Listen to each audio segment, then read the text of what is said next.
Pemirsa, sejumlah legislator meminta agar manajemen di Bandara Internasional Igusti Ngurah Rai menyelesaikan persoalan pekerja yang melakukan aksi damai pada Kamis 4 Juli 2024. Wakil Ketua 1 DPRD Provinsi Bali, Inyoman Sugawekori, mendorong agar pihak manajemen Bandara Ngurah Rai secara arif dan bijaksana mengatasi dan menyelesaikan masalah ini dengan sebaik-baiknya.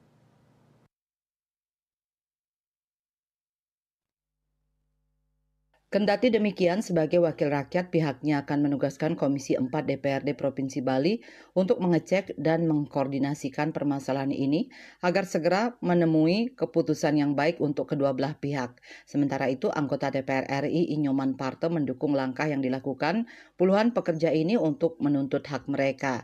Menurutnya, berdasarkan peraturan yang benar adalah pekerja dengan status tenaga kontrak tahunan atau PKWT, perjanjian kerja waktu tertentu, menjadi tenaga tetap atau PKWTT, perjanjian kerja waktu tidak tertentu. Namun yang dilakukan oleh Angkasa Pura Indonesia dan anak perusahaannya PT EIS justru terbalik. Pekerja yang sudah tetap diubah menjadi tenaga kontrak. Sebelumnya ratusan pekerja di Bandara Internasional Igusti Ngurah Rai Badung Bali menggelar aksi damai pada Kamis 4 Juli. Massa bergerak dari arah bandara sekitar pukul 9.30 WITA menuju kantor PT Angkasa Pura Support Cabang Denpasar yang beralamat di Bypass Ngurah Rai Tuban Badung.